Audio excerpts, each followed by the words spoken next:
Everyone has a strange side or a weird story. Do you think that renowned people lack the eccentricity that contributes to our distinct personalities and characters? Think again. In this video, we will show you 10 crazy things you didn't know about NHL players. Watch out to find out. At the 10th spot, we have Paul Kariya's love for Star Wars. The memory of Paul Kariya evokes both positive memories of one of the pioneers of diminutive but elite scorers and negative memories of Kariya laying unmoving at center ice after being steamrolled by Scott Stevens. Paul Kariya appears to be a quirky person, and while he may not be odd, he is a Star Wars fan. This doesn't make him weird, or anyone else who enjoys the series, but it is unexpected. It's probably the last thing anyone expected Kariya to be passionate about outside of hockey. At number 9 is about Cale Makar NHL debut. Cale Makar was called up to play in an NHL playoff game. He had just finished playing the most difficult college hockey game of his career. Makar was in the locker room in Buffalo after losing the NCAA National Championship game to the University of Massachusetts, where his father informed him that his agent had called. The Colorado Avalanche wanted him to make his NHL debut in their next playoff game against the Calgary Flames in Denver. Makar signed his NHL contract in the hotel, and the following morning at 8 a.m., his father picked him up and took him to the airport. But his flight was delayed, so he wouldn't be able to make it. Fortunately, the Abs went all out by purchasing him a first-class ticket from Toronto to ensure his safe arrival in Denver. Makar's first NHL goal came less than 48 hours after he played in the NCAA National Championship game. That goal helped the Abs win the game and take a 2-1 lead in the series. Moving on to number 8, we have the woodworker NHL player. Dion Phaneuf earned a reputation in the National Hockey League for his scoring prowess and big hits. Phaneuf has honed his skills exceedingly well, and if things haven't been going so well in Toronto, there'd be no denying his abilities. On the side, Phaneuf has discovered another trait to pursue: woodworking. Phaneuf has remarked that the activity is soothing in some sense. One may suppose that he spent far more time woodworking this season than he has in the past. The chances of becoming friends with another future NHL star as a kid are slim, but the chances of future NHL star being friends with a future NBA star might be even slimmer. That is exactly what number 7 is about. Matthew Tkachuk has a friend named Jason Tatum who is a big basketball star. When Matthew was a teenager, his family moved to St. Louis because his dad played hockey there. Matthew went to Chaminade High School and met Jason Tatum. Since then, both loved sports. They became friends and even worked on their school project together. Matthew and Tatum believed they'd become future stars. Tkachuk mentioned they even talked about being each other's agents someday. That's just amazing. At number 6, we have Brent Burns' lifestyle, and this can only be described as wild literally, because this guy lives with wild animals. Seriously, no jokes. When Burns played in Minnesota, his teammates avoided his house because it was filled with dangerous animals like snakes, lizards, exotic fish, turtles, a bunch of dogs, and even birds. He even keeps a freezer full of rats to feed his 40 snakes. But even with all those creatures, it wasn't enough. After signing a life-changing contract with San Jose, Burns wanted something to do with his money. Of course, animals were top of the list. This time, he didn't just settle for a house full of wild animals. Instead, he purchased a large ranch in the heart of wildlife in Texas, where Burns spends his summers training, hunting, and hanging out with his animals. And gosh, he's got a lot in there. Deer, bison, and even zebras. Damn, this guy creating his own zoo or something? Whatever improves your performance on the ice, though.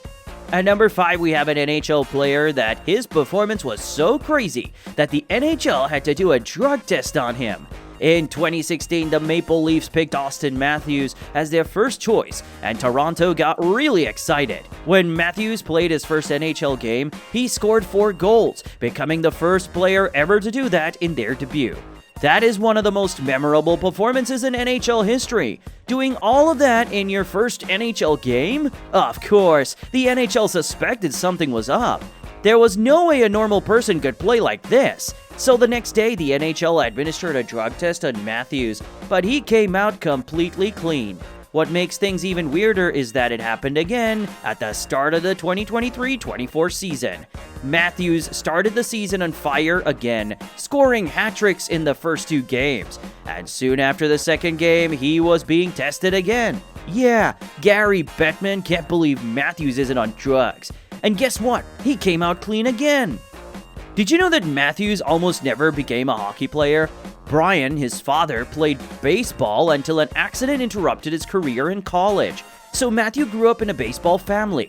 That's why his father insisted Matthew play baseball when he was younger, believing he'd one day make it to the major leagues. His father stated that Matthews was actually better in baseball than hockey when he was little. Fortunately for us, Matthews decided that baseball was too slow-paced for him and moved completely to hockey at the age of 13. And judging by his progress, I'm sure Matthews' father is delighted with his selection and all.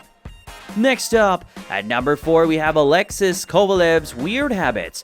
Kovy could have his own list for the strange things he's done over the years. We'll always think of Kovalev as a hockey mystery, a guy with smooth hands, a captivating Russian accent, and a work ethic that's like a slow-moving sloth on most nights.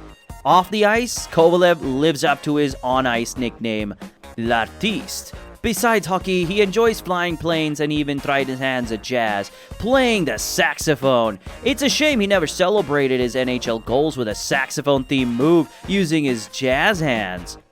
Breaking into the top 3 is David Pastrnak, who became an NHL player solely because his closest person died when he was young. He had a very strong relationship with his father.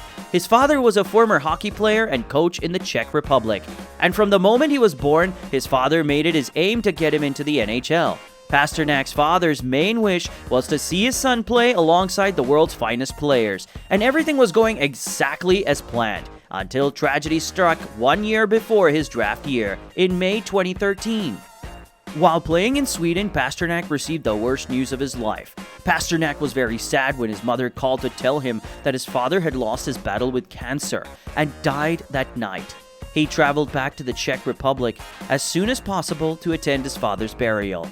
After the funeral, Pastrnak made one final pledge to his father. He guaranteed that next summer, he will be picked into the NHL.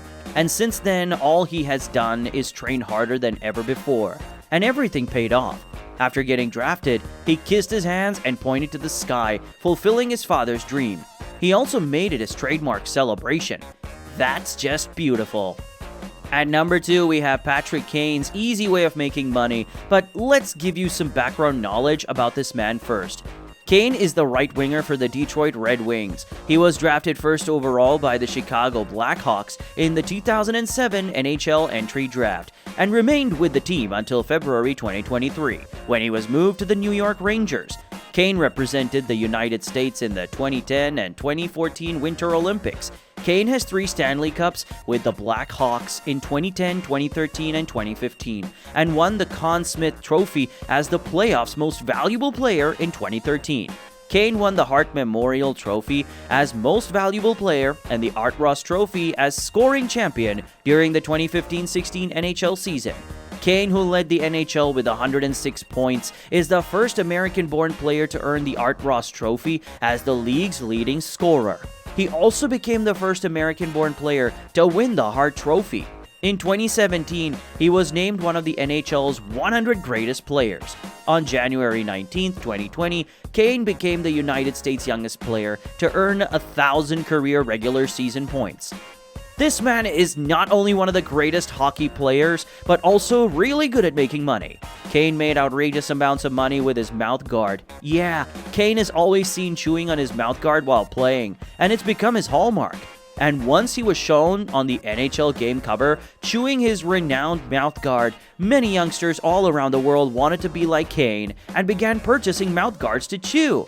That's when Kane's marketing team spotted a major opportunity and began selling Kane's unique mouth guard. And boy did they sell! Kane earned more than $25,000 in the first month alone by selling mouth guards. Finally, at number 1, we have Patrick Kane's unique claim to fame. Kane's hockey journey began early. He appeared on a hockey card when he was just 6. A rare feat for a kid. Growing up in Buffalo, something unexpected happened during a game. Kane ended up in a photographer's shot by accident. That moment has turned into a trading card, making him one of the few with a childhood rookie card. It's like he was destined for the spotlight from the start. Guess what? There are even crazier moments in the NHL that you won't believe. You can see some of them in the wildest moments in NHL history. Here, punches will be thrown, and even spectators injured. Just click here to check them out. Thanks for watching our videos. Don't forget to leave a like, and if you're new to the channel, hit that subscribe button.